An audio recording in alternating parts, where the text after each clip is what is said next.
ఇప్పుడు ధర్మం గురించి మాట్లాడేటప్పుడు ధర్మం అనేది ఒక వాల్యూ, పరాశర్ గారి మాటలు కానీ పుస్తకంలో రాశారు.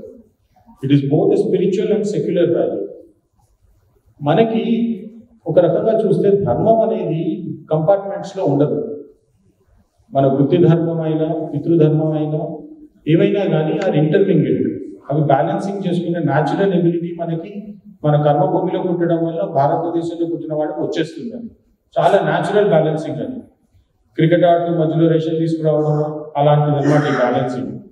సో అది మనం న్యాచురల్గా చేయగలుగుతాం, ఎందుకంటే మనకి అవి రెండు సపరేట్ కావు. ఏ పని చేసినా కానీ ఆ పనిలో మనం అన్ని విధాలుగానూ బ్యాలెన్స్ చేసుకునే ప్రయత్నం చేస్తాం. ఆ ప్రయత్నమే మనం ధర్మ మార్గాన్ని నడపడానికి ప్రయత్నిస్తూ ఉంటాం. అది అందరం ఒకసారి సఫలీకృతం అవుతాం, ఒక్కొక్కసారి కాలేకపోతాం. ఆ సందర్భంలో ధర్మం గురించి మనం ఒక రకమైన విశ్లేషణ ఇవ్వాలి అనుకుంటే, ధర్మం అంటే ఏంటి? మన హద్దుల్లో ఉండడం. ధర్మం అంటే మనం నిగ్రహంగా ఉండడం. ధర్మం అంటే మనం నిష్టగా ఉండడం.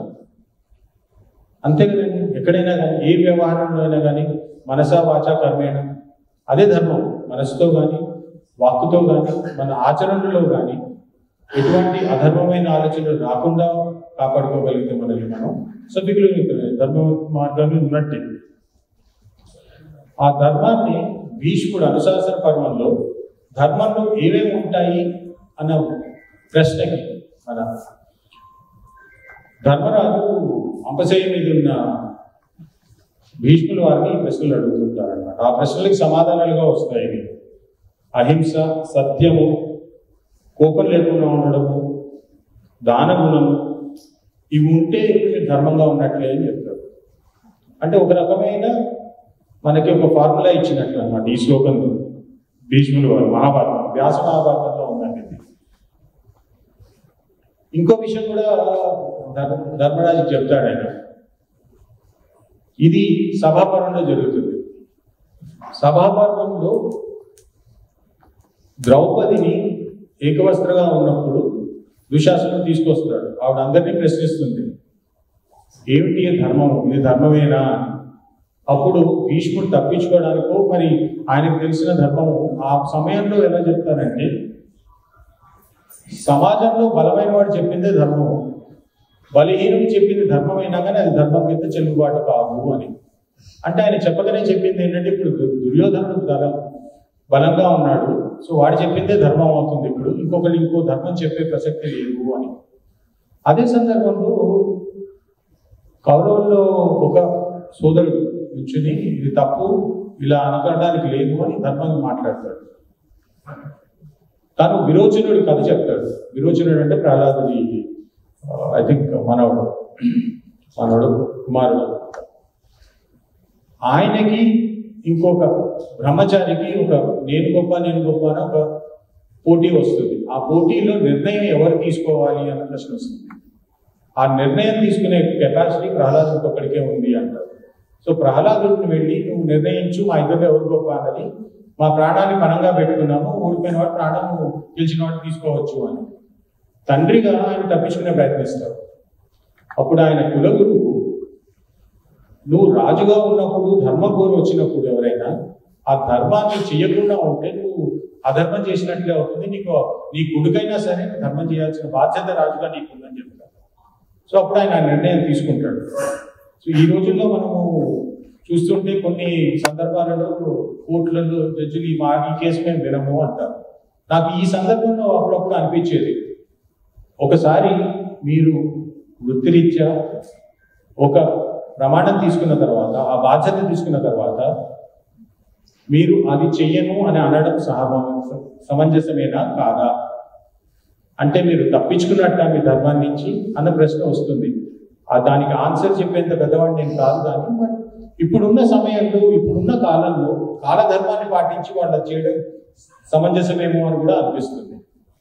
ఎందుకంటే తప్పు పట్టడం చాలా తేలిక. ఆ బాధ్యత పైన ఉన్న వాళ్ళకి చాలా విషయాలు ముందు వెనకలు ఆలోచించాల్సిన అవసరం ఉంటుంది.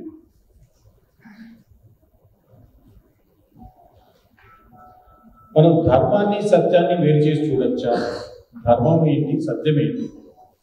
ఇప్పుడు మన కాన్స్టిట్యూషనల్ పరంగా చూసినా కానీ మన రాజ్యాంగం, ఒరిజినల్ రాజ్యాంగం మీకు చూసే అవకాశం వచ్చిందో లేదో చాలా ఇలస్ట్రేషన్స్ ఉంటాయి, ఫోటోగ్రాఫ్స్ అవి ఉంటాయి.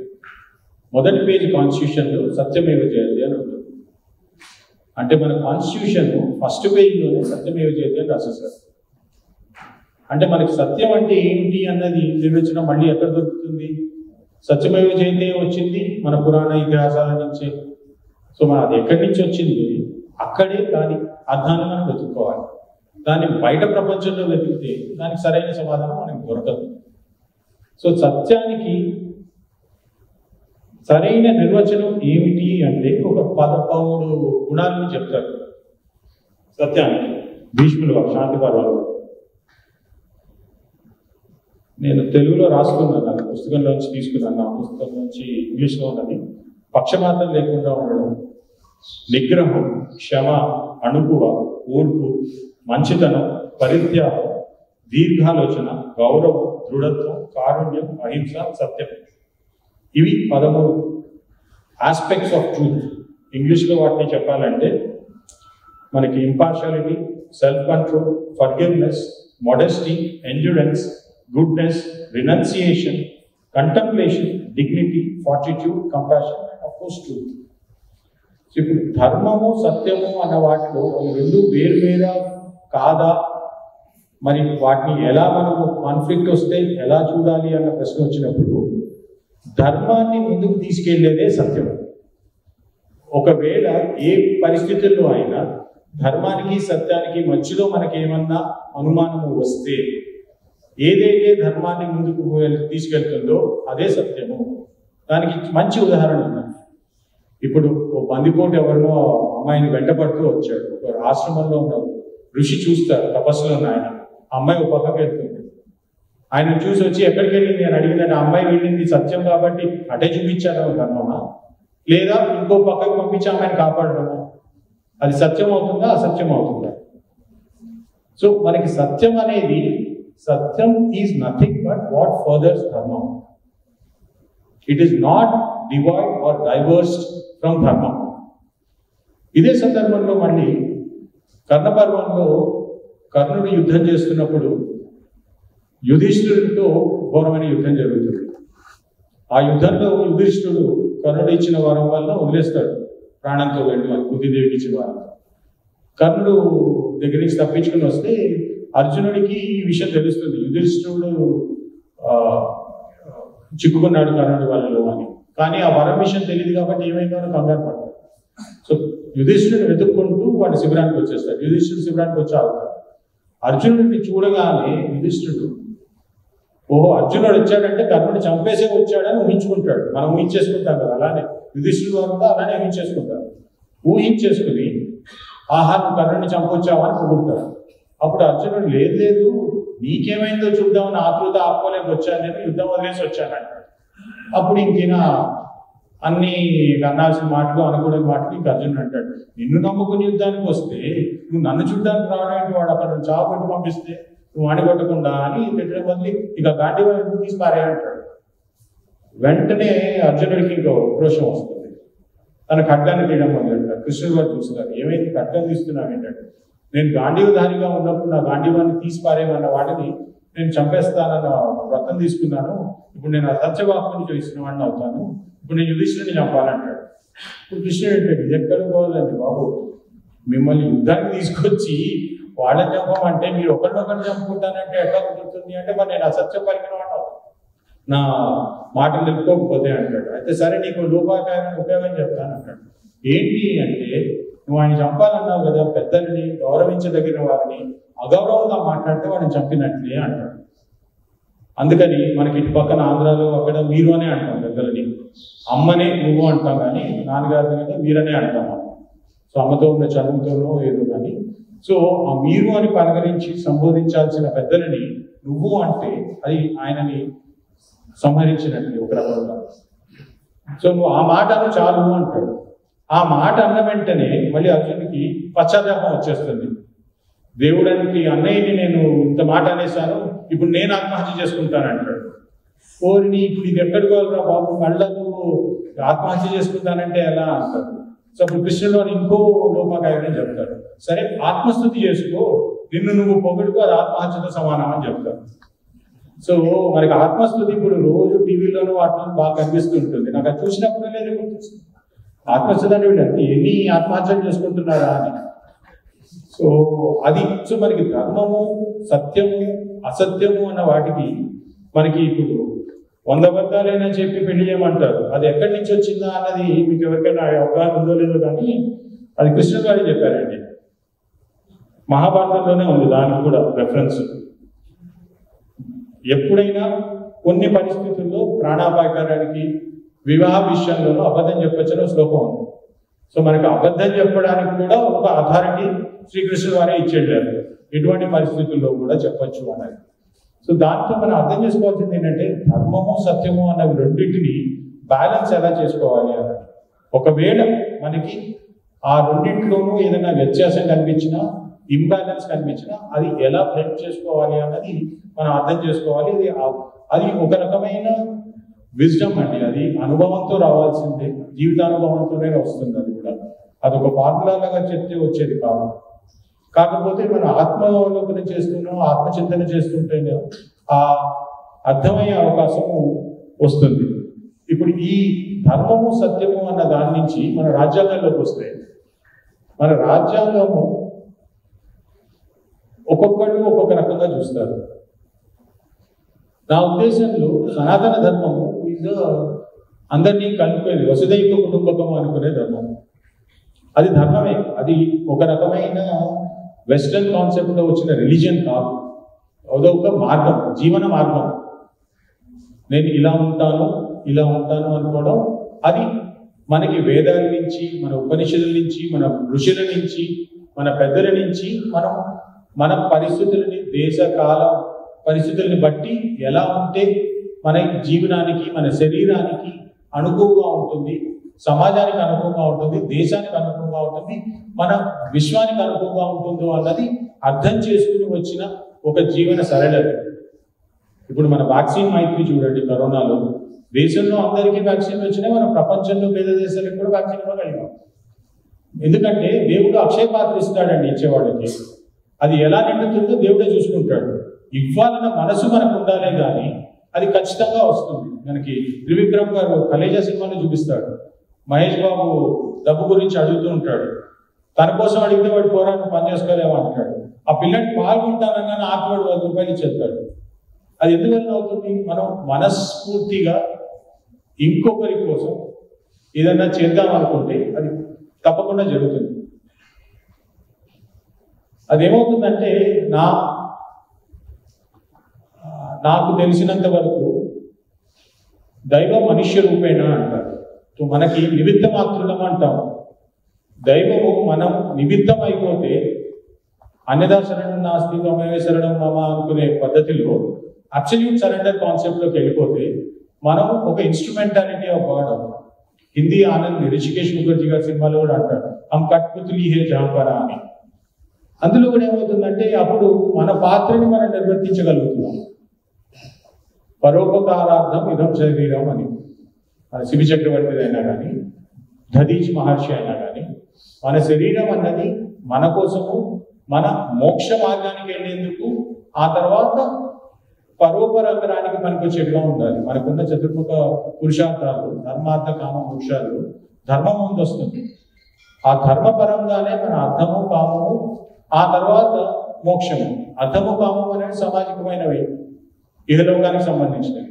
మోక్షం అనేది ఆత్మకు సంబంధించినవి.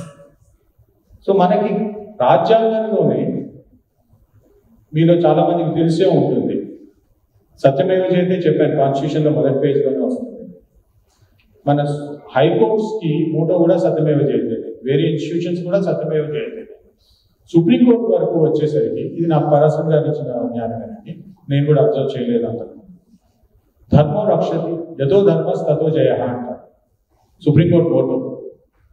సో సుప్రీంకోర్టు కూడా ఆర్టికల్ 142 అని వింటూ ఉంటారు. 142లో ఈ ఆర్డర్ ఇచ్చాము, 142లో ఆర్డర్ ఇచ్చాము అంటారు. To do complete justice between the parties.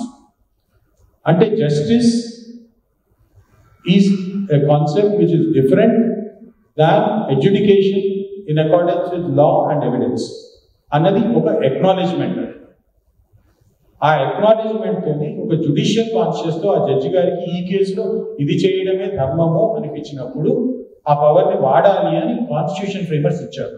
అంటే వాళ్ళు ఏం చెప్పినట్టు మనకి, ఈ రాజ్యాంగం మనది కాదనా, వెస్టర్నైజ్డ్ కాన్స్టిట్యూషన్ అనా, లేదా దాన్ని కంప్లీట్లీ సనాతనమైన వాల్యూస్ తోనే ఇడు గురించి మోడర్న్ వరల్డ్ అర్థమయ్యే లాంగ్వేజ్ లో ప్రజెంట్ చేశారా? నా ఉద్దేశంలో అయితే కంప్లీట్లీ ఎన్క్రిప్టెడ్ గా ఉన్న సనాతనాన్నే మన కాన్స్టిట్యూషన్ తీసుకొచ్చిందండి. సో మనకు సత్యము, ధర్మము are the basic premises on which our constitution works. ఆ విషయాన్ని మనకు కాన్స్టిట్యూషన్, ఒరిజినల్ కాన్స్టిట్యూషన్ ఇలస్ట్రేషన్స్ లో కూడా చూసినా కానీ, ఇప్పుడు ఏదైనా ఉంటుంది, constitution is a political document to keep the people in agreement with understanding. 1947 లో ఇండిపెండెన్స్ వచ్చాక కాన్స్టిట్యూంట్ అసెంబ్లీ ఫామ్ అయింది. ఆ తర్వాత ఒక రకమైన అండర్స్టాండింగ్ వచ్చాం అప్పుడు ఉన్న పరిస్థితుల్ని బట్టి. ఆ పరిస్థితుల్లో కూడా చాలా కాన్ఫ్లిక్ట్స్ వచ్చినాయి. ఒక 2 నేషన్ థియరీ ఫ్లోట్ అయింది, సనాతన ధర్మంతో ఇంకొక మతం ఉండలేము, వాళ్ళు వెళ్ళిపోవాలి అని. ఆ వెళ్ళిపోయిన వాళ్ళు ఇంకొక మతాలతో థియోక్రసీగా ఫామ్ అయ్యారు. ఆ తర్వాత ఈస్ట్ పాకిస్తాన్, వెస్ట్ పాకిస్తాన్, మళ్ళీ బంగ్లాదేశ్, ఇప్పుడు వాళ్ళలో వాడు చిచ్చులు. అదే సనాతనంలో ఉన్నవాడు, ఇక్కడ ఉన్నవాడు మతం ఏదైనా కానీ, మన భగవద్గీతలోనే ఉంది, ఏ దారైనా కానీ నిష్టగా చేస్తే నా దగ్గరికి వస్తుందని. సో మనకి ఇంకొక మతం అన్న కాన్సెప్ట్ లేదు. మనకి ఏదైనా ధర్మ మార్గమే, కర్మ మార్గమే. డిటాచ్మెంట్, నిష్కామంగా ఏ కర్మ చేసినా కానీ అది మన ధర్మం అయితే అది మనల్ని మోక్ష మార్గానికి తీసుకెళ్తుంది. ఆ అండర్స్టాండింగ్ ఉన్నవాడు ఏ మతంలో ఉన్నా, ఏ పద్ధతిలో ఉన్నా కానీ వాడు ధర్మంగా, వాడి వృత్తి ధర్మము, వాళ్ళ సామాజిక ధర్మాన్ని నిర్వర్తిస్తుంటే మనం కాన్స్టిట్యూషనల్లీ కూడా ఈ ధర్మాన్నే మనం ఇంప్లిమెంట్ చేయొచ్చు. ఇప్పుడు ఇందాక పెద్దలు చెప్పినట్టు ప్రభాకర్ గారు కూడా హక్కులు, బాధ్యతలు. ఇన్ఫాక్ట్ ఇంగ్లీష్ వాళ్ళు కూడా, లాటిన్లో కూడా వాళ్ళు ఏం చెప్తారంటే జ్యూరల్ కోరెంటేటివ్స్ అనే కాన్సెప్ట్ ఉంది జ్యూరిస్ప్రుడెన్స్ లో. Every duty has a corresponding, every right has a corresponding duty. మన అకౌంటింగ్ లో ఏమో every credit has N opposite debit. Science లో కూడా కాజ్ అండ్ ఎఫెక్ట్. కర్మ ఫిలాసఫీ అదే, నువ్వు చేసే ప్రతి దానికో కాన్సిక్వెన్స్ ఉంటుంది. ఆ కాన్సిక్వెన్స్ లేకుండా చేయడమే నిష్కామంగా చేయడం. సో మనకి డ్యూటీస్ గురించి మాట్లాడడం మానేసి ఓన్లీ హక్కుల గురించి మాట్లాడడంతో ఒక రకమైన వికృతి సమాజంలోకి వచ్చేసింది. ధర్మాన్ని వదులుకొని హక్కుల గురించి మాట్లాడడం మొదలెడుతున్నాం. ఇప్పుడు తండ్రిగా అయినా, కొడుకులా అయినా నా బాధ్యత నేను నిర్వర్తించానన్న ప్రశ్న పోయి నా హక్కుకి నాకు వచ్చిందా లేదా అన్న ప్రశ్నలే వస్తున్నాయి. అందువల్లనే సమాజంలో పలు విధాలైన ఇబ్బందులు వస్తున్నాయి. ఆ ఇబ్బందుల నుంచి కూడా మనం దాటి ముందుకెళ్ళి మన కాన్స్టిట్యూషన్ని చూడాలి అంటే మనకి ఛాలెంజెస్ చాలానే వచ్చినాయి. ఇప్పుడు ఒక 1000 సంవత్సరాలుగా ఇన్వేషన్స్ జరిగి సనాతన ధర్మం ఫాలో చేసే వాళ్ళని జెనోసైడ్స్ జరిగినాయి.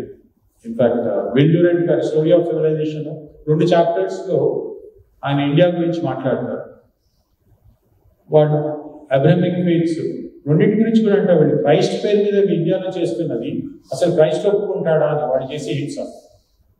అలాగే అంతకుముందు వచ్చిన తుర్కీలు కూడా వాళ్ళు చేసిన హింసని, వాళ్ళు పెట్టిన జిజియా ట్యాక్స్లు అసలు మానవికంగా అసలు సహించగలమా అని కూడా ఉంది.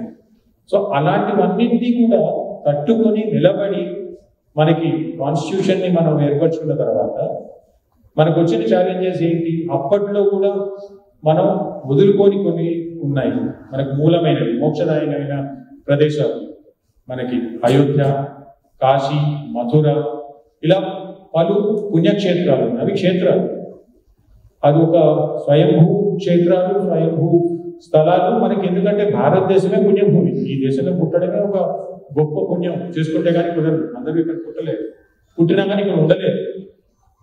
అలాంటి వాతావరణంలో మనకు అయోధ్య కేసు జరిగింది. అది కూడా కాన్స్టిట్యూషన్కి రాకముందు జరిగింది.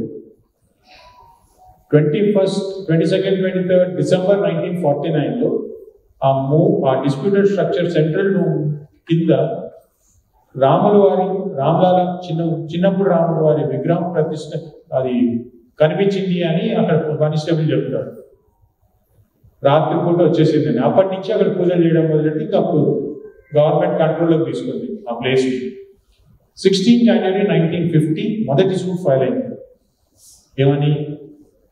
మా రామ్లాలా లోపల ఉన్నారు, ఆయనకి దీపధూప నైవేద్యాలు చేసుకోవాలి. ఎందుకంటే మనకి దేవుడు అనేవాడు పరలోకంలో ఉండడు, ఆయన మన ఇంట్లో మనిషి, మనతో ఉండే మనిషి. అందుకని అన్ని సపర్యలు ఒక చిన్నపిల్లాడికి చేసినట్టు చేయాలి. అవి చేయాలి అని ఒక ఇంజక్షన్ అడిగారు. సో అది గ్రాంట్ చేయడం జరిగింది. సో మొదటి సూట్ 16 జనవరి 1950లో మొదలైతే అది ఫైనల్గా డిసైడ్ అయ్యేసరికి 9th నవంబర్ 2019 పట్టింది. ఆ కాలంలో కేసు కోర్టులోనే ఉంది. మనకి రాజ్యాంగం 26 జనవరి 1950కి పూర్తిగా మనకు అమల్లోకి వచ్చేసింది. సో ఈ కేసు రాజ్యాంగం కూడా రాకముందు నుంచి పెండింగ్ ఉన్న కేసు అన్నమాట. ఈ కేసు గురించి చెప్పుకోవడం అంటే చాలా సంతోషం అండి. రామకథ చెప్పినట్లే ఉంటుంది. అందుకని 1959లో నిర్మోహి అఖాడా వాళ్ళు మేము ఇక్కడ ఈ రామ్లాలా పూజా పాఠ చేస్తున్నాము, మేము మహంతులం దీనికి అని వాళ్ళు కేసేసారు. 1961లో మొదటిసారి సున్నీ వక్ఫ్ బోర్డ్ కేసు వేసింది. ఇది బాబర్ అనేవాడు వచ్చి కట్టిన మసీదు ముస్లింల కోసము ఒక ఖాళీ ప్రదేశంలో కట్టారు అని వాళ్ళ ప్లేట్లో రాశారు సూట్లో. సో వాళ్ళ సూట్ ఫౌండేషన్ ఏంటి అంటే అది ఒక ఖాళీ స్థలం ప్రదేశంలో కట్టారు అని. ఆ కేసు జరుగుతూ ఉండగా ఒక ఇష్యూస్ ఫ్రేమ్ చేయడం జరుగుతుంది ఒక స్టేజ్లో. అంటే రెండు పక్షాలు వాళ్ళ ప్లీడింగ్స్ వేసిన తర్వాత ఆ ప్లీడింగ్స్ని బట్టి అసలు ఏ ఇష్యూస్ డిటర్మిన్ చేయాలి అన్నది కోర్టు ఫ్రేమ్ చేస్తుంది. ఆ ఇష్యూస్ ఫ్రేమ్ అయిన తర్వాత ఓరల్ ఎవిడెన్స్ అంటే వాంగ్మూలాలు ఇవ్వడం, డాక్యుమెంట్స్ని ఎగ్జామిన్ చేయడం జరుగుతుంది కోర్టు. ఆ తర్వాత ఫైనలింగ్ జరుగుతుంది ఆ ప్రక్రియలో. అది ఇష్యూస్ ఫ్రేమ్ అయిన తర్వాత కూడా 25 సంవత్సరాలు ఆ కేసు ముందుకు జరగగా 1989లో దేవ్కినంద్ అగర్వాల్ అనే former judge of Allahabad high court Ramlala next friend కింద ఒక సూట్ వేయడం జరిగింది. అంటే రాములు వారే కోర్టుకు వచ్చారు 1989లో. ఈ భూమి నా జన్మస్థలము, నా భక్తులు ఇక్కడ ఒక భవ్యమైన మందిరం కడదామనుకుంటున్నారు, అందుకని ఇక్కడ ఉన్న దాన్ని తీసేసి ఒక భవ్యమైన మందిరం కట్టుకుంటాము, దానికి మాకు పర్మిషన్ కావాలి, ఈ ల్యాండ్ మాకు కావాలి అని రాశారు. ఆ సూట్లోనే 25 ఏళ్ల నుంచి వెయిట్ చేస్తున్నాను నేను, మీరు ఇష్యూస్ ఫ్రేమ్ చేసి డిసైడ్ చేయట్లేదని రాశారు ప్లీడింగ్స్లోనే. సో రాములు వారు మన దేశంలో కోర్టుకు వచ్చి 25 ఏళ్ల నుంచి వెయిట్ చేస్తున్నా, నా భూమి నాకు ఇవ్వండి, మీరు ఫ్రేమ్ చేసి ఇష్యూస్ డిసైడ్ చేయట్లేదు, అందుకని నేనే కోర్టుకు వచ్చానని రాశారు. అందులో 2 పార్టీలను చేశారు. ఒకటి రాములు వారు, రామ్లాలా విరాజ్మాన్ అంటారు. మనకి జ్యూరిస్ప్రుడెన్షియల్ కాన్సెప్ట్ ఏంటంటే మనకి దేవుడు ఎప్పుడైనా కానీ లీగల్ కాన్సెప్ట్లో మైనర్ కిందే చూస్తారు. ఆయన మంచి చెడుల్ని ఎవరో ఒకళ్ళు చూసుకోవాలి మానవ రూపంలో ఉన్నవాడు. సో నెక్స్ట్ ఫ్రెండ్ అంటారు. అలా దేవ్కినంద్ అగర్వాల్ అని ఆయన జడ్జి గారు, ఫార్మర్ జడ్జి గారు, ఆయన వేశారు దావా. దాన్ని సెటిల్ చేసిందేమో లాల్ నారాయణ సిన్హా అని ఆయన చాలా గొప్ప లాయర్ పట్నాలో.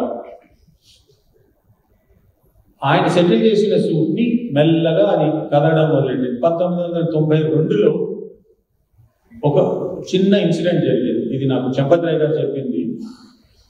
అక్కడికి మన వాళ్ళు ఎవరో వెళ్ళారు, తెలుగువారే వెళ్ళి అప్పటికి ఇంకా స్ట్రక్చర్ అవి ఉన్నాయి. అక్టోబర్లో వర్షాలు అవి పడుతుంటే ఆ స్ట్రక్చర్ ఉన్న వెనకాల వైపు కొంచెం వెనక కొండపులా ఉంటుంది, అక్కడ లక్ష్మణ్ వారి విగ్రహం పెట్టండి అన్నారు. ఎందుకంటే రాముడు వారు ఎక్కడున్నా కానీ ఆయన వెనక నుంచి పైనుంచి కాపలా కాసేవారు, మంచి జరుగుతుందని చెప్పారు. సో ఈయన చంపద్రాయ్ గారు వర్షం పడుతున్న మట్టి దెబ్బలాగా వేసుకుంటూ వెళ్ళి ఓ మట్టి వేసి ఆ పైన లక్ష్మణ్ వారిని అక్కడ స్థాపించడం జరిగింది. ఒక ప్యాంప్లో ఒక పెద్ద పోస్టర్ లాంటిది. ఆయన చెప్పారు అంత చంపద్రాయ్ పాగలోగా అనేవాళ్ళు ఇలా వెళ్ళి అక్కడ పెడుతున్నారండి. 2 నెలల్లో ఆ స్ట్రక్చర్ వెళ్ళిపోయింది. లక్ష్మణ్ గారు వచ్చిన తర్వాత ఆ తర్వాత మళ్ళీ కేసు కొంచెం వెనకబడి గవర్నమెంట్ స్టెప్ ఇన్ అయింది. ఇక్కడ కోర్టులో కూడా మరి విచిత్రంగా జరిగింది.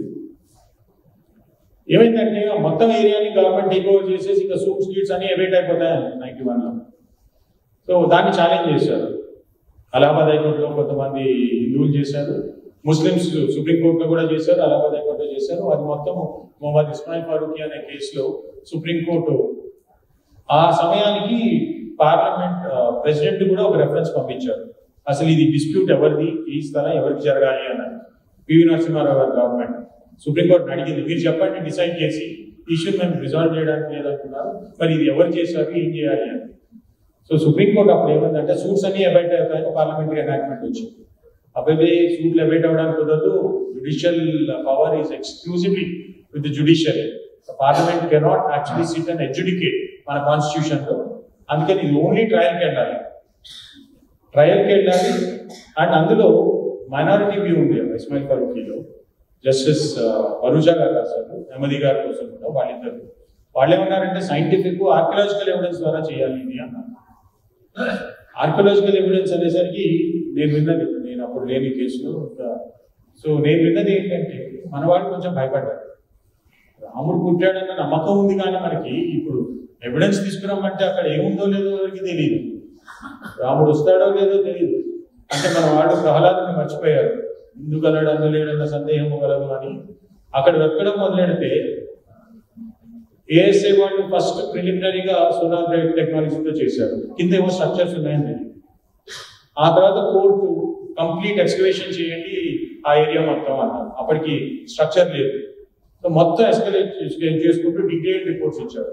ఖచ్చితంగా అక్కడ పెద్ద కన్స్ట్రక్షన్ ఉంది అండ్ ఇట్స్ నాన్ ఇస్లామిక్ అని పాజిటివ్ గా చెప్పారు.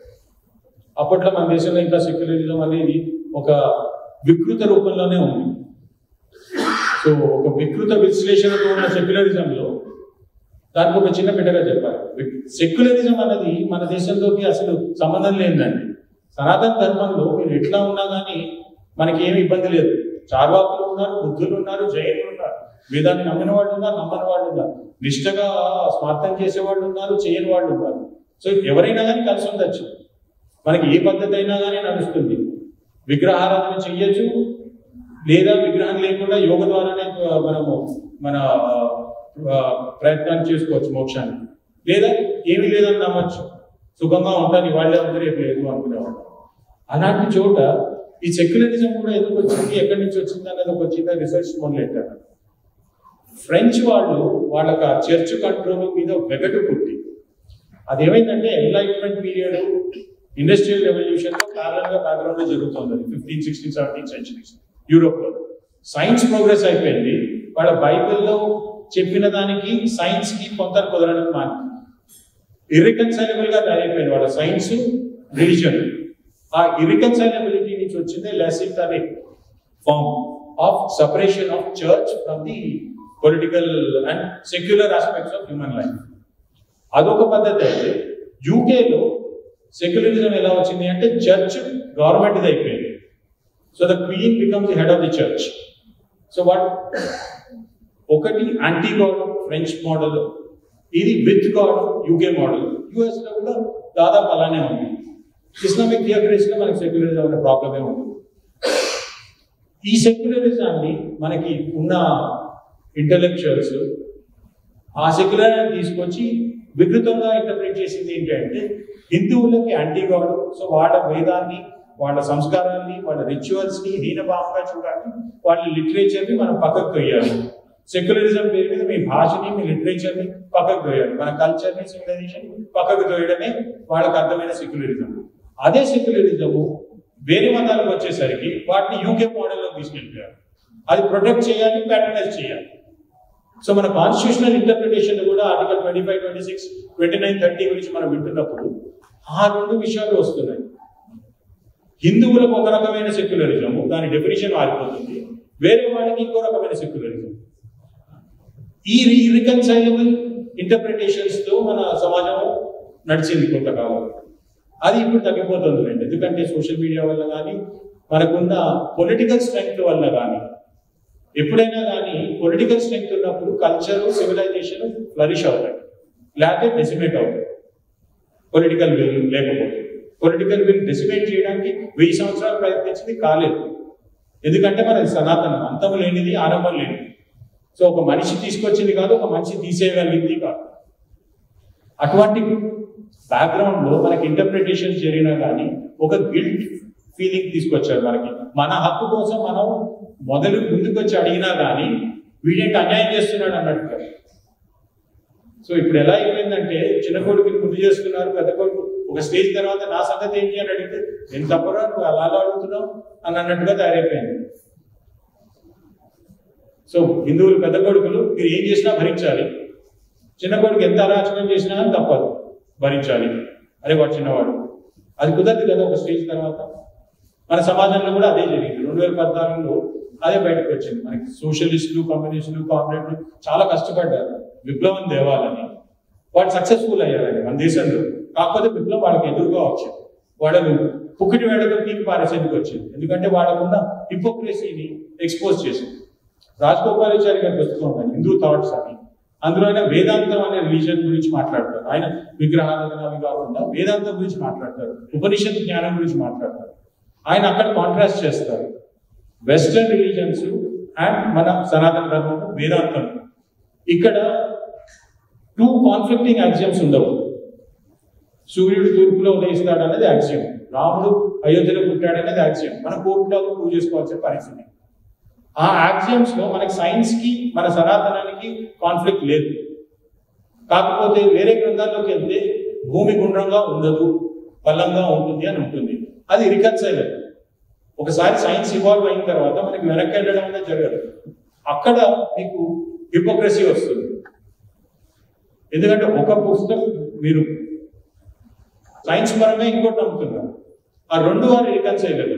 అదే అబ్దుల్ కలాం గారి గురించి అడగండి, ఏ గ్రహం మంచిది అంటే సైంటిస్ట్ గా నాకు అన్ని గ్రహాలు మంచివే అంటారు. సో వేదాంతంలో చూస్తే మీకు అన్ని గ్రహాలు మంచిదే, మీ కర్మ మిమ్మల్ని డిఫైన్ చేస్తుంది. మన కర్మ సిద్ధాంతాన్ని నమ్మినప్పుడు మన కర్మ, మన మంచి మన చెడు 2 మనవే. ఇంకొకటి ఇచ్చినవి కాదు, ఇది తీసుకునేది కాదు. గురువు మహా అంటే మన కర్మని ఒక జన్మ నుంచి మన బహుజన్మకి మార్చగలుగుతారు. అంతకన్నా వాళ్ళు చేయగలిగిన ఏమి. అటువంటి పరిస్థితిలో ఈ కేసు మెల్లగా 2010కి ట్రయల్కి వెళ్ళింది. అందులో ఎవిడెన్స్ లో కూడా మన విద్వాంసులు, ఇంటలెక్చువల్స్, ఎమినెంట్స్ వచ్చి ఎవిడెన్స్ ఇచ్చారు. ఏఎస్ఐ రిపోర్ట్ తప్పు, అసలు అక్కడ అది కాదు ఇది కాదు అని. క్రాస్ ఎగ్జామినేషన్కి వెళ్ళి మన దేశంలో మన హిస్టరీని రాసిన తర్వాత మార్క్సిస్ట్ రాశారు. నా ఉద్దేశంలో Marxist mythology has been passed off as Indian history. So అది క్రాస్ ఎగ్జామినేషన్ లో పెద్దవాళ్ళు ట్రయల్ క్రాస్ ఎగ్జామిన్ చేశారు. వాళ్ళని 3 ప్రశ్నలు అడిగితే వాడు కంప్లీట్లీ ఎక్స్పోజ్ అయిపోయారు. ఒక పెద్ద మనిషి వచ్చి నేను హిస్టరీలో గొప్ప అన్నాడు. అలాగా అంటే మరి ఇక్కడ టెంపుల్ ఉందా అంటే లేదన్నారు. మీరు ఎలా చెప్తున్నారు అన్నారు. అంటే నాకు లేదు, నేను స్టడీ చేశానన్నారు. సరే మీరు అయోధ్య వెళ్ళారా అన్నారు. వెళ్ళలేదన్నారు. మరి మీరు ఎక్కడ స్టడీ చేశారంటే మాకు రూమ్లా తాపర్ గారి పుస్తకం చదివాను, ఇర్ఫాన్ హబీబ్ గారి పుస్తకం చదివాని చెప్పారు. అది క్రాస్ ఎగ్జామినేషన్ అంటే యాక్చువల్లీ రికార్డ్ అయింది ఎవిడెన్స్. సో మీరు ఇంకేంటంటే మీ ఐడియాలజికల్ బ్యాక్గ్రౌండ్ ఏంటి అంటే మాకు రెడ్ కార్డు ఉందండి అన్నారు. మార్క్సిస్ట్ పార్టీకి ఆడారు అండి అని చెప్పారు అకాడమిషియన్స్. అలహాబాద్ హైకోర్టు చీవాట్లు వాతలు పెట్టిందండి రిటర్న్ జడ్జ్మెంట్లో. అసలు మీరు ఇంటెలెక్చువల్స్, అకాడమిషియన్స్ని సమాజం బుద్ధిగా నమ్ముతుంది. మీరు చెప్తే ఇది కరెక్ట్ అనుకుంటారు. మీరు సమాజానికి దారి చూపించాల్సిన వాడు. మనకి పాతకాలంలో ఋషులు అందుకని గొప్పగా ఉండేవాడు. జనక మహారాజు కూడా ఒక గొప్ప ఋషి వస్తే ఆయన కాళ్ళ దగ్గర కూర్చునేవాడు. అది ఒక ఋషికి, ఒక సైంటిస్ట్కి, ఒక అకాడమిషియన్కి ఉండే గౌరవం మన సమాజంలో. అలాంటిది మీరు తప్పుదో పట్టించి అబద్ధాలు చెప్తున్నారు అంటే ల్యాక్ ఆఫ్ ఇంటిగ్రిటీ కదా అని చివాట్లు పెట్టింది వాళ్ళకి. ఆ క్రమంలో ఆ జడ్జిమెంట్ వచ్చిన సమయం 2010, ఆ జడ్జిమెంట్ వచ్చే కొన్ని రోజుల ముందు సుప్రీంకోర్టులో ఒక పిటిషన్ పాడేది. జడ్జిమెంట్ ఇవ్వద్దని చెప్పండి, దేశం మొత్తం అల్లకల్లం జరుగుతుంది, జడ్జిమెంట్ రాకూడదు, ఇది మీడియేషన్ చేయాలి అంటే. నాకు ఇప్పుడు వెనక్కి తిరిగి చూస్తే అర్థమైంది ఏంటంటే వాళ్ళకి తెలుసు వాళ్ళు ఈ కేసు గెలవలేము అన్నది. సో మన సందులో కానీ ఎక్కడైనా క్రికెట్లు అవి ఆడుకునే వాళ్ళకి పిల్లలకి తెలుస్తుంది. బుల్లీస్ ఉంటారు కొంతమంది, వాళ్ళు ఓడిపోతున్నాం అంటే వికెట్లు పడేసి గొడవ పెట్టుకుని వెళ్ళిపోతారు ఓడిపోకుండా. అదే ప్రయత్నం జరిగింది అప్పుడు కూడా. 2010లో జరిగింది, 2019లో కూడా జరిగింది. 17 నుంచి సుప్రీంకోర్టుకు వచ్చిన తర్వాత ఫైనల్ అయింది. ప్రతిసారి 18లో వచ్చినప్పుడు 19లో ఎలక్షన్స్ ఉన్నాయి చేయొద్దు, 19లో హియరింగ్ మొదలెడితే లేదు మళ్ళీ మీడియేషన్కి వెళ్తాము అంటే ఇన్ఎవిటబుల్లీ పోస్ట్పోన్ చేసే ప్రయత్నం అన్నమాట. అంత ప్రయత్నం చేసినా కానీ దైవానుగ్రహం ఉండడం వల్ల మ్యాటర్ ప్రొసీడ్ అయింది, హియరింగ్ స్టార్ట్ అయింది. ఆ సమయంలో పరాశరన్ గారు 92 ఏళ్ళు అండి ఆయనకి అప్పటికి వయసు. 84వ ఏట ఆయనకి ఓపెన్ హార్ట్ సర్జరీ అయింది. సో అప్పటికి 8 ఏళ్ళు అయింది మేము ఓపెన్ హార్ట్ సర్జరీ అయిపోయాము. గ్లోకోమా ఉంది, హియరింగ్ ప్రాబ్లం ఉంది. ఇన్ని ఛాలెంజెస్తో ఆయన ఈ కేసు ప్రిపరేషన్ మొదలెట్టారు. ఆయనకి 2014-15 నుంచి ఈ కేసులో చదవడం ప్రిపరేషన్ మొదలెట్టేశారు. ఎందుకంటే ఆయన చాలా గొప్ప రామభక్తుడు. ఆయన గురించి ఒకటి చెప్పాలి. ఇప్పుడు విద్యాదాతి వినయం అని ఎలా చెప్పాను ప్రభాకర్ గారు చూసి, నాకు ఆయనతో ఉన్న పరిచయంతో భక్తికి మానవ రూపం ఇస్తే పరాశరన్ గారు ఆయన చాలా చాలా దగ్గర నుంచి చూశాను. రామ విగ్రహాన్ని ధర్మ అంటాం కదా, అలా భక్తికి ఒక మానవ రూపం అనేది పరాశరన్ గారు. ఎందుకంటే ఆయన ముందు వెనక ఎప్పుడైనా కానీ ఆయనతో ట్రావెల్ చేశాను చాలా కాలం. ఒక 10-15 ఏళ్ళ నుంచి నేను చాలా క్లోజ్గా ఆయన దగ్గర ఉండే అవకాశం వచ్చింది. నా సుకృతం అది, మా తల్లిదండ్రులు మా పెద్దల ఆశీర్వాదం. ఆయన అంత దగ్గరగా చూసిన వాడిని. అంటే ఆయన నిందాస్తుతి చేసేవారండి, నేను చూశానండి. నిందాస్తుతి అనేది మనకి రామదాస్ కీర్తనలో ఉన్నది. ఎవడబ్బా సోమని కొలుగుతూ తిరిగే రామచంద్ర అని. ఆయన ఆ లెవెల్లో భక్తి, అది సాధారణ మనుషులకి అందదు. ఆయన ఎప్పుడైనా ఒక కేసుకి ప్రిపేర్ కాకపోయినా, మంచి ఆర్డర్ రాదు అన్నా, అంటే దైవమైన కేసు, కమర్షియల్ కేసు గురించి ఆయన ఇలా ఆలోచించారు కూడా. ఆయన పార్థసారథి అని ఆయన ఇష్టదైవం, ఆయనదే బాధ్యత. నేనేం చేయను, రాముల వారు పార్థసారథి, నాకేమైనా చెడ్డ పేరు సరిగ్గా చేయలేదంటే వాళ్ళదే బాధ్యత. ఈయన నమ్ముకుంటే కేసు సరిగ్గా చేయలేకపోతున్నాడు, నవ్వులు పాలయ్యాడంటే ఆయనదే బాధ్యత. అంటే ఏదో ఒకటి జరిగేదండి మనకి. అటువంటిది నేను పర్సనల్గా చూశాను ఆయన దగ్గర.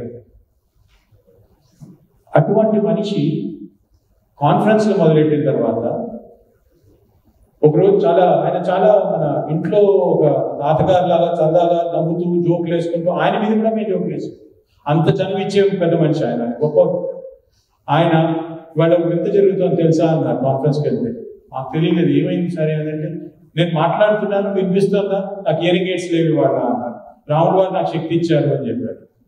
ఆయన హియరింగ్ ఎయిడ్స్ లేకుండా కాన్ఫరెన్స్ చేయడం మొదలెట్టారంటే, అంటే ఆ ఏజ్లో అది దైవికము ఒకటి.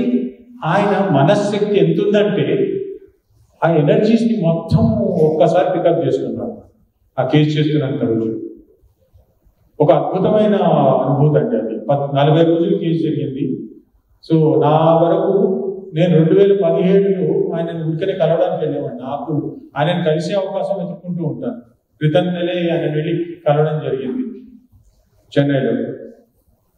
ఆయన కనిపించిన వెంటనే లా గురించే మాట్లాడతారండి, మంచి చెడులు అన్నీ అడిగి ఇంకా లా గురించే మాట్లాడుకుంటూ వెళ్ళిపోతారు కంప్లీట్లీ. ఆ తర్వాత పురాణాలు, ఇతిహాసాలు, గొప్ప వక్త. ఆయన ఆ కేసు గురించి చెప్పడం, ఎలా ఏదో ప్రిపేర్ అవుతున్నప్పుడు వెళ్ళడం జరిగింది. వెళ్తే నీకు టైం ఉండదు, నువ్వు బిజీ లాయర్వి, నాకెందుకు సాయం చేస్తావు, ముసలివాడిని కష్టపడుతున్నాను అన్నట్టుగా వెటకారం చేసేవాడు. మహాప్రభు నేను చేస్తాను సార్, కేసు చేస్తాను అని 2017లో వచ్చింది.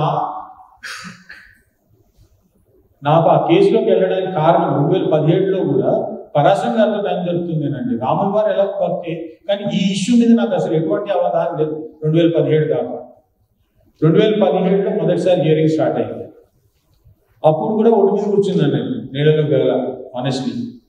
ఎందుకంటే ఇది ఏంటో పొలిటికల్ కేసు అంటారు, విహెచ్పి వాళ్ళు అంటారు, కాన్ఫరెన్స్లో బజరంగ్ దళ్ వాళ్ళు ఉన్నారంటారు, ఆర్ఎస్ఎస్. నాకు హైదరాబాద్లో పుట్టి పెరిగిన వాడు వీళ్ళన్నీ న్యూస్ పేపర్లో చూడటం, పక్కన చూడటం తెలియదు. సో అదంతా కొత్త ప్రపంచం, కానీ అది ఒక అద్భుతమైన ప్రపంచం. ఎంత సెల్ఫ్లెస్గా ఉన్నారంటే ఆ చేసిన వాళ్ళందరూ, ఎవ్వరికీ స్వార్థం లేదు, ఎవరు తన సొంత కోసం చెప్పారు, ఎవరికి ఒక రూపాయి లాభం లేదు. మహా అంటే 10 రూపాయలు 1000 రూపాయలు వాళ్ళ స్తోమత కొద్ది వాళ్ళ జేబులోకి పెట్టారు. ఎవరు ఒకటి వచ్చినది లేదు, ఏమి లేదు. అంత అద్భుతమైన సహకారంతో జరిగింది ఈ కేసు. అండ్ ఒకళ్ళు కాదు, తరతరాలుగా జరిగింది. ఆ కేసు ప్రిపరేషన్ మొదలెట్టిన దగ్గర నుంచి ఒక్కొక్క పాయింట్ మీద, ఇప్పుడు రాముల వారు, రామ్లాలా విరాజ్మాన్ జ్యూరిస్టిక్ పర్సన్ అనేది ఉంది. సెకండ్ ప్లేంటిఫ్ కింద జన్మస్థాన్ ఇస్ జ్యూరిస్టిక్ పర్సన్ అన్న ప్రపోజిషన్ తీసుకొచ్చారు. అంటే ఆ స్థలమే ఒక జ్యూరిస్టిక్ పర్సన్, అది ప్లేంటిఫ్ నెంబర్ 2 అన్నారు. సో దాని మీద తర్జన భర్జన జరిగినాయి. అసలు ఇది ఎలా కుదురుతుంది, యాక్సెప్ట్ చేస్తారా లేదా స్థలమా. సో పురాణాలు అవి వెతకడం మొదలెట్టాం, కేసులు వెతకడం మొదలెట్టాం. మనకి కేదార్నాథ్ అయినా కానీ విగ్రహం లేని ప్లేసులు కూడా ఉంటాయి, క్షేత్రాలు ఉంటాయి. సో అవన్నింటినీ కూడా తీసుకురావడం జరిగింది. ఆయన రీసెర్చ్ స్కోప్ ఎక్కడ ఉంటుందంటే గ్రీక్ మైథాలజీ నుంచి మన పురాణాల దాకా వాస్ట్ నాలెడ్జ్ అది తన మెమరీలో నుంచి తీసుకొచ్చేవాడు అన్నమాట. ఒక స్టేజ్లో జడ్జ్మెంట్లు కూడా మమ్మల్ని అడిగితే మా యోగేశ్వరన్ గారు రామలాల వకాలకు తీసుకున్న ఆయన పెద్ద ఆయన ఏవారే ఆయనకి చక్కగా ఆయన హనుమంతులు గారు అవసరన్నవాడు చూసి సార్ మా టైం వేస్ట్ చేయకండి, మీకు ఎలాగో తెలుసు కదా మీరు క్లర్క్ని అడిగాను తెచ్చి ఇచ్చేస్తాడు.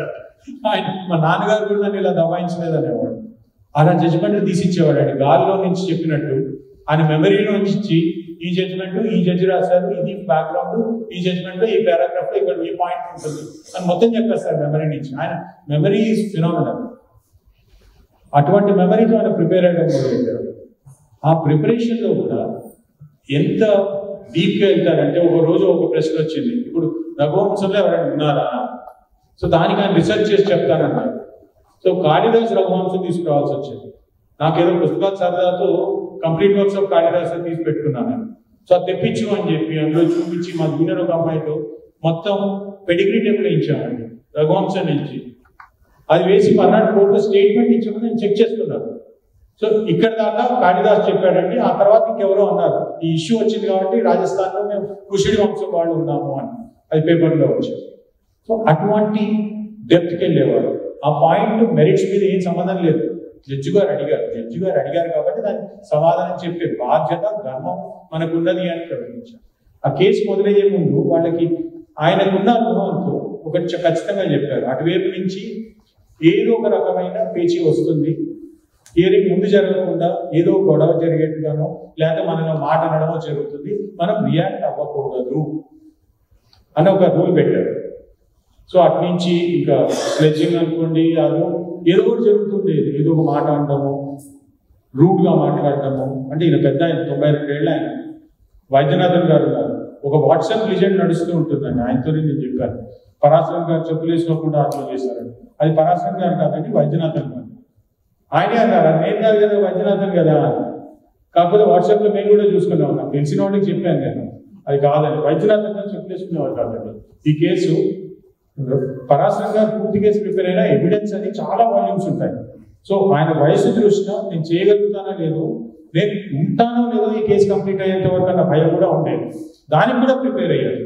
సో అందుకని వైద్యనాథన్ గారు పూర్తి కేసు చదువుకొని ఆ ఎవిడెన్స్ ప్రజెంట్ చేయాలి, నేను కొన్ని పాయింట్స్ నేను చేస్తాను అని ఒక డివైడెడ్ డివిజన్ ఆఫ్ లేబర్ లాగా జరిగింది. ఒక పోర్షన్స్ డివైడ్ చేసుకోవడం జరిగింది వాళ్ళు. సో ఆ క్రమంలో చేసేవాళ్ళు.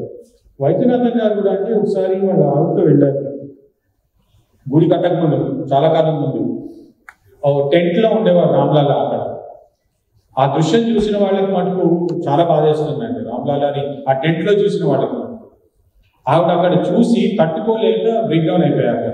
ఇక నేను ఇలా చూడలేను రామ్లాలని గుడి కట్టేటప్పుడు మళ్ళీ అయోధ్య రాననుకుని ఆవిడ వచ్చేసింది. దాంతో వైద్యనాథన్ గారు వ్రతం తీసుకున్నట్లు చెప్పులు కూడా లేకుండా ఆయన ఆర్గ్యూ చేశారండి ఆ కేసు. చాలా గొప్పగా వైద్యనాథన్ గారు. మన పరాశరం గారి నుంచి ఎంత తలుచుకుంటాం, వైద్యనాథన్ గారి గురించి ఎంత తలుచుకోవాలి. రంజిత్ కుమార్ గారు, నరసింహ గారు, వీళ్ళు నలుగురు రామలక్ష్మణ భరత్ శత్రుఘ్నుల లాగా మనకి ముందు నుంచి నడిపించారు ఈ కేసు మొత్తాన్ని. పరాశరం గారి దగ్గరికి వచ్చేసరికి వారి కుటుంబం మొత్తం ఈ కేసులో ఇన్వాల్వ్ అయిపోయింది. రామభక్తులు అంతా, ఆయన మనవళ్ళు అందరూ లాయర్స్, అందరూ ఈ కేసులో ఎవరికి తోచిన పాయింట్ వాళ్ళు ఇచ్చేవాళ్ళు. అండ్ దేశము ప్రపంచం మొత్తం నుంచి ఏం ఆర్గ్యూ చేయాలని సలహా ఇచ్చేవాళ్ళు కూడా ఉన్నారండి. లెటర్లు, రిప్రజెంటేషన్లు, మీరు సరిగ్గా ఆర్గ్యూ చేయట్లేదని చెప్పేవాడు. అన్ని ఆ లెటర్స్ అవి కూడా వస్తుండేవి. న్యూస్ పేపర్ రిపోర్ట్స్ చూస్తుండేవాడు, ఎటువైపు వెళ్తుందని చూసేవారు. ఆయనకున్న అనుభవంతో ఆర్గ్యుమెంట్స్ జరుగుతున్న మధ్యలో ఎటువంటి గొడవ జరుగుతుందన్నా కానీ మెల్లగా తప్పించేసేవాడు. ఇందులో కూడా కొన్ని మనం ప్లాన్ చేసినట్టు జరగవు. దైవేచ్ఛ అంటాం కదా. మొదటి రోజు ఆర్గ్యుమెంట్స్కి ముందు నిర్మోహి అఖాడా వాళ్ళని ఆర్గ్యూ చేయమన్నారు. 3 కేసులు అని చెప్పాను కదా, నిర్మోహి అఖాడా మహంతులు. వాడు సగం మనకి అగేన్స్ట్, సగం వక్ఫ్కి మాస్క్కి అగేన్స్ట్. వాడి మధ్యలో వాళ్ళు ఎటు వెళ్తారో తెలియకుండా ఉన్నారు. సో వాళ్ళ ముందు ఆర్గ్యూ చేయమని చెప్పారు కోర్టు వారు. ఆయన ఒకరోజు ముందు ఫోన్ చేసి సుశీల్ కుమార్ జైన్ గారు, పరాశరం గారికి, సార్ మీరు పెద్దవారు, మీరు ఆర్గ్యూ చేయాలి ముందు, నేను చేయడం కాదు, పెద్ద కేసు ఇది అన్నారు. సరే కోర్టు పర్మిట్ చేస్తే చేస్తానన్నారు. సో మొదటి రోజు హియరింగ్కి వెళ్ళగానే 10:30 కోర్టు కూర్చుంటుంది. సోమవారం నుంచి శుక్రవారం దాకా ఈ కేసు వింటాం. నార్మల్లీ సుప్రీంకోర్టులో సోమవారం శుక్రవారం ఫ్రెష్ మ్యాటర్స్ తీసుకుంటారు, మంగళ బుధ గురువారాల్లో ఫైనల్ హియరింగ్స్ చేశారు. అది కాకుండా ఈ కేసు కోసం మొత్తం 5 రోజులు ఇదే కేసు పెడతా ఉన్నారు. అది జరుగుతున్నప్పుడు ఆయన 10:30 కల్లా చేరాలి. ఆ రోజు కుంభ వృష్టి వర్షం ఉంది 9:30 నుంచి. ప్రసంగా నుంచి నార్మల్ గా రావడానికి 20 నిమిషాలు పడుతుంది. గంటన్నర పట్టింది. 10:30కి ఆయన రాయలేదు. ఇంకో ఆయన మొదలెట్టారు. ఆ కేసు ఆయన మొదలెట్టి 1.5 రోజు నడిచాక ఇక కోర్టు మీరు ఇంకొంచెం ప్రిపేర్ అవ్వండి అని అప్పుడు పరాశంగా సడన్ గా ఆర్గ్యూ చెప్పారు. ఆయన అప్పుడు మొదలెట్టారు. ఆయన కూడా క్రికెట్ చాలా ఫాలో అవుతారండి. ఆయన కూడా మనసులో మొదటి చేయాలని లేదు. ఎందుకంటే ఆయన want to read the pitch అన్నారు. జడ్జిలు ఎటువంటి ప్రశ్నలు వేస్తున్నారు, ఎటువైపు నుంచి వస్తున్నాయి ప్రశ్నలు, దానిని బట్టి మన స్ట్రాటజీని మనం ఎలా ఆర్గ్యూ చేయాలి, ఎలా ప్రజెంట్ చేయాలని మనకు తెలుస్తుంది. సో ఎందుకంటే first day morning session cricket match లో టెస్ట్ మ్యాచ్ లో is very critical. Ball swing అవుతుందా లేదా, పిచ్ ఎలా ఉంది అనేది తెలుస్తుంది. ఆయన wanted to read the pitch అనే మాట ఉంది. సో అది ఆయన అనుకున్నట్లే ఆ రోజు ఆయన వర్షం పడడము, రాకపోవడము, కేసు మొదలవడం జరిగింది. ఆ తర్వాత కేసు మొదలెట్టిన దగ్గర నుంచి ఆయన మెల్లమెల్లగా వాల్మీకి రామాయణంతో మొదలెడతారు. మనకి ఎందుకు ఇంపార్టెంట్ ఈ కేసు? 7వ అవతారంగా విష్ణుమూర్తి వచ్చినప్పుడు రెండు విషయాలు ఆయన వాల్మీకి రామాయణంలోనే ఉంటుంది. దశరథుడు తండ్రిగా ఉంటాడు, అయోధ్యలో పుడతామని ఆయన నిర్ణయం చేస్తాడు. స్కంద పురాణంలో ఆయనకి డైరెక్షన్స్ వాటిని బట్టి లోకలైజ్ చేయడం జరిగింది. ఇది జన్మస్థానం అని. మరి నరసింహ తర్వాత వచ్చే ఆర్గ్యుమెంట్ చెప్తున్నప్పుడు ఎందుకు అయోధ్య వెళ్ళాలి అన్నది, మనం అసలు ఎందుకు వెళ్తాం క్షేత్రాలకి అన్నది, అంటే మనం ఉండిలో డబ్బులు వేసి కోరికలు తీరితే ఏటీఎంలో వేస్తే వచ్చినట్టు కాదు కదా. అవి మోక్షదాయం. మనకి ధర్మార్థ కామోక్షలో మోక్షం అత్యుత్తమైనది. మనకి స్వర్గం కూడా కాదు. Heaven is not the end goal for us. Moksham is the end goal. మోక్షదాయం. అయోధ్యకి వెళ్తే మనకి మోక్షం వస్తుంది అన్నట్టు. సో అవి కూడా కోట్ చేయడం జరిగింది పురాణాల నుంచి సుప్రీంకోర్టు. సో ఫ్యాక్చువల్లీ ఆయన అక్కడ పుట్టాడు. అది ఆయనకి కావాల్సిన స్థలము విష్ణువే చూస్ చేసుకున్న స్థలం అది. అందుకని దాని గొప్పతనం. అలాంటిది ఇంకొకళ్ళది మనకి చేయడం ఎలా కుదురుతుంది, ఇంకో ప్లేస్ ఎలా కుదురుతుంది? అది కుదరదు. మళ్ళీ ఇంకో చోటుకు వచ్చేసరికి మనకి ఈ కేసు ప్రోగ్రెస్ అవుతున్న కొద్దీ అసలు రాముడు అక్కడ పుట్టాడా లేదా, ఇదే అయోధ్య అనే ప్రశ్నలు వచ్చినాయి ముందర. కాకపోతే దైవ సంకల్పం అనుకుంటా ఆర్డర్ 10లో స్టేట్మెంట్ ఇచ్చారండి ముస్లిమ్స్. మేము డిస్ప్యూట్ చేయట్లేదు, ఇదే అయోధ్య, ఇదే రామాయణంలో చెప్పిన అయోధ్య, రాములు వారు పుట్టిన అయోధ్య ఇదే, అన్ని అడ్మిట్ చేశారు. ఆర్డర్ 10 స్టేట్మెంట్ ఇచ్చారు. వాళ్ళు ముస్లిం లాయర్స్, వాళ్ళ పార్టీలు వాళ్ళు ఏమనుకున్నారంటే ఈ ఇష్యూ పోతే ఎవిడెన్స్ తొందరగా ప్రూవ్ చేసుకుని మనం కేసు క్లోజ్ చేసేద్దాం వాళ్ళ ధైర్యం. ఈ స్టేట్మెంట్ వచ్చేసరికి మనకి పెద్ద బర్డెన్ తగ్గిపోయింది. ఆ స్టేట్మెంట్ రికార్డ్ అయిన తర్వాత ఈ స్థలమా కాదా అన్నారు. సో వాళ్ళు మొదట్లో ఏమన్నారు, అబ్బాయి ఇది కాదు, ఓ 100 గజాల అవుతుంది, అది జన్మస్థానం అన్నారు. ఆల్టర్నేట్ సైట్ సజెస్ట్ చేశారు. ఆల్టర్నేట్ సైట్ కాదన్న తర్వాత ఉన్న ప్రదేశాన్ని 1856లో బ్రిటిష్ వాళ్ళు వచ్చి పార్టిషన్ చేశారు. అప్పటి చాలా స్కర్మిషన్స్ జరుగుతుండేవి హిందూస్ ముస్లిమ్స్ కి, మాది అన్నారు. సో వాళ్ళు ఒక రేలింగ్ పెట్టారు. ఆ సెంట్రల్ డోమ్స్ ఉన్న చోటుని ఇన్నర్ కోర్ట్ యార్డ్ అన్నారు, ఆ బయట దాన్ని అవుటర్ కోర్ట్ యార్డ్ అన్నారు. బయట నుంచి హిందువులకి ఇచ్చారు, లోపల ముస్లిమ్స్ కన్నారు. హిందువులు ఇక్కడి నుంచి ఉన్నారు కానీ గ్రిల్ నుంచి సెంట్రల్ డోమ్ నుంచి దర్శనం చేసేవాడు. మనకి జయవిజయం నుంచి అయినా దర్శనం చేసుకుంటాం, మనకి గోపుర దర్శనమైనా చేసుకుంటాం. కాకపోతే మూల విరాట్ ఎక్కడైనా నమ్ముతామో అదే దర్శనం చేసుకుంటాం. సో అదే దర్శనం కంటిన్యూ అవుతుంది. 1850s కూడా కొన్ని కేసులు జరిగినాయి. బ్రిటిష్ వాళ్ళ కాలంలో కూడా కంప్లైంట్స్ ఇచ్చారు. అందులో కూడా అంటే ఒకటి నమ్మాల్సిన విషయం ఏంటంటే, ధర్మంగా వాళ్ళ ఫెయిత్ నమ్మిన ముస్లిమ్స్ కూడా వీళ్ళు ఇది రామ జన్మస్థానం అని తరతరాలుగా నమ్ముతున్నారని వాటిని చెప్పారు. వాళ్ళ అబద్ధాలు చెప్పలేదు. కామ్రేడ్స్ కి ఏ మోరల్ పీపుల్, వాళ్ళకి నిజమో అబద్ధము మంచి చెడులు ఉండవు. దైవాన్ని నమ్మిన ఏ పద్ధతిలో వాడు నిజమే మాట్లాడారు. ఇది ఉంది, వాడు నమ్ముతున్నారు. కాకపోతే మా నమ్మకం ఖాళీ స్థలాన్ని పట్టారు. అది వాడు చెప్పారు.